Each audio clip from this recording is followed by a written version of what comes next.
Hello students, welcome to English class. Open your books at page number 33. Lesson number 5. This lesson is a poem. Poem means नज़्म. जिस तरह से उर्दू में नज़्म होती है वैसे ही इंग्लिश में नज़्म को poem कहते हैं. Name of the poem is My Parents Sent Me to the Store. Here are some words. Loof means double roti. लूफ का मतलब है डबल रोटी. इंस्टेड हो गया बदले में या बजाय. हैमस्टर, हैमस्टर एक जानवर होता है, चूहे की किस्म का एक जानवर है जिसे हैमस्टर कहते हैं. मोंगोज भी एक जानवर है, मोंगोज नेवले को कहते हैं. क्रेजी पागल. बारकड़ भौंकना, जानवरों की जो आवाज़ होती है उसी को एक आवाज़ है उसमें से बारकड़ जिसे भौंकना कहते हैं. चेजड हो गया पीछा करना. Look at your book. I'm reading the poem. My parents sent me to the store to buy a loaf of bread. I came home with puppy and a parakeet instead. I came home with a cabby, a hamster and a cat, a turtle and a lizard and a friendly little rat. I also had a monkey and a mongoose and a mouse. Those animals went crazy when I brought them in the house. They barked and yelped and hissed and chased my family out the door. My parents never let me do the shopping anymore. आज की जो poem है, poem एक बच्चे के बारे में है. ये इस बच्चे को अपने पेरेंट्स स्टोर पे भेज देते हैं, दुकान पे भेज देते हैं.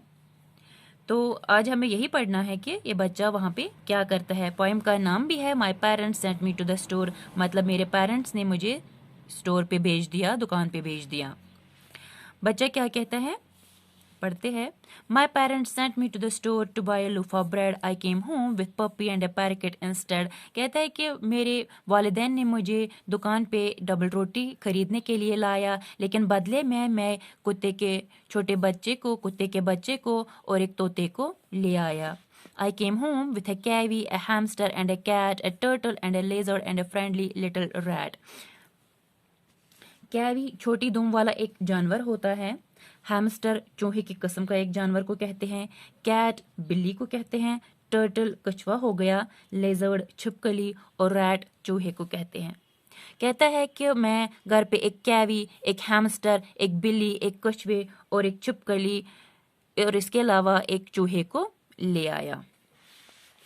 I also had a monkey and a mongoose and a mouse. Those animals went crazy when I brought them in the house. कहता है कि इसके अलावा, इन जानवरों के अलावा मैं एक बंदर, एक मोंगोज और एक चूहे को ले आया. ये जो जानवर थे ये पागल हो गए जब मैं इन्हें अपने घर खरीद के ले आया. They barked and yelped and hissed and chased my family out the door. barked भौंकने को कहते हैं. यील्पड हो गया चिल्लाना, चीखना, चिल्लाना. इसी तरह से हिसड़ भी नेवले की जो आवाज़ होती है, साउंड, जब वो किसी पे चीखता है उसकी जो आवाज़ है उसे हिसड़ कहते हैं. चेजड़ हो गया पीछा करना. ये बच्चा कहता है कि ये जो एनिमल्स हैं इन्होंने भौंकना, चीखना, चिल्लाना और पीछा करना शुरू कर दिया मेरे फैमिली वालों पे. My parents never let me do the shopping any more. और अब मेरे वालिदैन मुझे दोबारा कभी शॉपिंग नहीं करने देंगे. तो ये जो बच्चा है जिसको वालिदैन डबल रोटी खरीदने के लिए स्टोर पे भेज देते हैं और ये बदले में जानवरों को ले आता है, बदले में एनिमल्स को ले आता है. और जब ये एनिमल्स को अपने घर ले आता है वो उसके फैमिली वालों को बहुत परेशान करते हैं, वो उन पे चीखने चिल्लाने लगते हैं, उनका पीछा करने लगते हैं. और अब बच्चा कहता है कि अब मेरे पेरेंट्स मुझे दोबारा कभी शॉपिंग नहीं करने देंगे. ये जो पोइम है इसको कैन नस्बित ने लिखा है.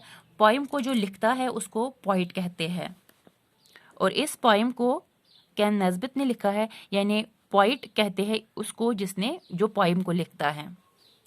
जिस तरह से उर्दू में नाज़म को लिखने वाले को शायर कहते हैं, उसी तरह से इंग्लिश में जो पोइम लिखता है उसको पोइट कहते हैं.